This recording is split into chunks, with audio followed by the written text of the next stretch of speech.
આજે તો હું કઈક બહાર ગઈ હતી એટલે બધું જ કામ સાસુના માંથી આવી ગયું. જુઓ ને કેટલા ફટાફટ સાસુ કામ કરી રહ્યા છે. પેલા બધું શાક સુધારી લીધું, પછી રસોઈ કરવા લાગી ગયા છે અને ફટાફટ તે રસોઈ કરવા લાગ્યા. જુઓ તે કેટલા ફટાફટ કામ કરે છે. એમાં પણ ક્યારેક ક્યારેક તેનું બબડવાનું તો કામ શરૂ જ હશે. સ્વાભાવિક છે, બધું કામ માથે આવે એટલે થોડુંક ટેન્શન તો રહેવાનું જ છે ને. આ સાંભળો, બધું ભેગું ભેગું કઈક શાક કરી નાખ્યું, વીણી રાખું ખરી. મારે નિકિતાનું હાવ આવું કામ જ છે, તાણે વહી જાય બધે. હમણાં બપોર થઈ ગયા, ખાવાય આવતા હશે બધા, ભૂખ્યા થોડા રખાયા, હારો હાર વહી જાય બધે. જોયું, સાંભળ્યું, કામ કરતા તો વધુ તેનું બોલવાનું ચાલશે. બટેટા જોનિયા ઉગી ગયા બધા, પડ્યા પડ્યા.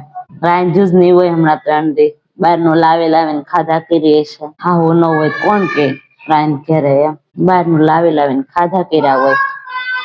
એન દાદા ને પાછું તો નિકિતા જે કરે એ હાલી જાય, હું હોઉં તો કાંઈ ન હાલે.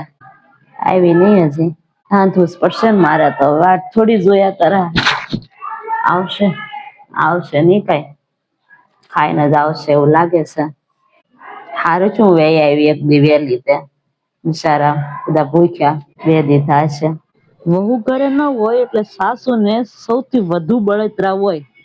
જો આ મેથી વીણાઈ ગઈ, હાલો હવે રાંધી નાખી. હજી આવી નહીં કાંઈ, નહીં આવે એવું લાગે છે. અત્યારે ખાઈ પીને આવશે નિરાતે. મારે રાંધવું તો પડશે જ, રાંધી નાખવું. ભૂખ્યું થોડું રેવા હે એની વાટે ને વાટે. ગેસ શરૂ કરતા આવડી ગયું છે એટલે વાંધો નથી. લે રાંધી નાખું ફટાફટ ને. બપોર થઈ ગયા, 1 વાગી ગયો છે. વાટે ને વાટે મોડું થાય ખોટું. ધાણા જો કેવા થઈ ગયા, હાવ ફ્રીજમાં પડ્યા પડ્યા. હારા કરી નાખવા પડશે ને. હાય થોડું છે હવે, આ બધી ખાલી પગમાં જો ની. આવું છે બધું કામ, ઉભી નહીં થવાય હવે. નિકિતા મૂકે છે, આમાં હું મૂક દો તેલ લઈને.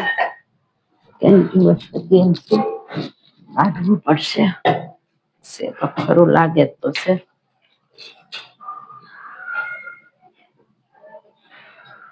બહુ થઈ ગયો એટલે તેલ ની થઈ રહી, બહુ થઈ જાય. ભરી લીધું.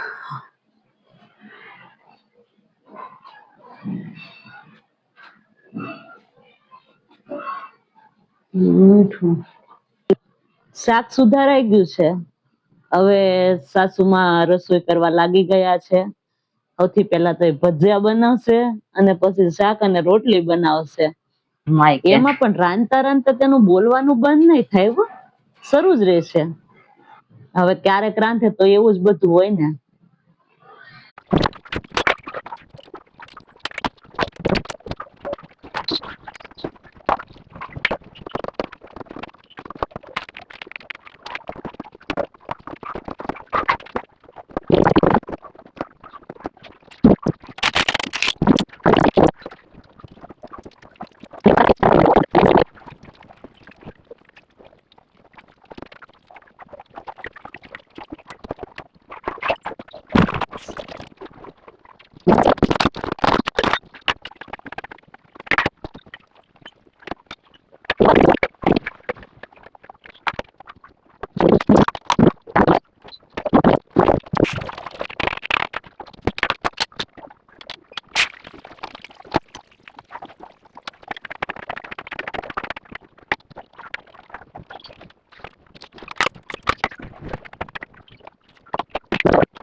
એક ચૂલે શાક સડે છે, એક ચૂલે રોટલી થાય છે. સાસુમાં બાકી કમાલ છે હો. ફટાફટ રસોઈ તો કરી જ નાખે છે.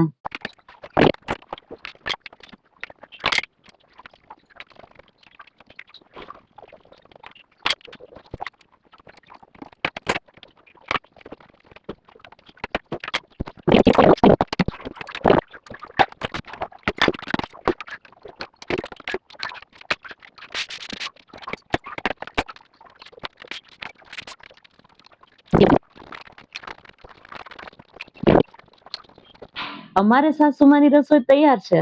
શું તમારા સાસુમાં રસોઈ બનાવે છે કે નહીં ક્યારેક? કોમેન્ટ કરજો અને કહેજો કે આજનો વિડીયો કેવો લાગ્યો. અને હા, લાઈક કરવાનું ભૂલતા નહીં અને શેર કરવાનું નહીં ભૂલતા. અને જો સબસ્ક્રાઇબ કરવાનું બાકી હોય તો આજે જ કરી દેજો. જય શ્રી કૃષ્ણ, જય સ્વામિનારાયણ, જય માતાજી. ફરી મળીશું એક નવા વ્લોગ સાથે. રાધે રાધે.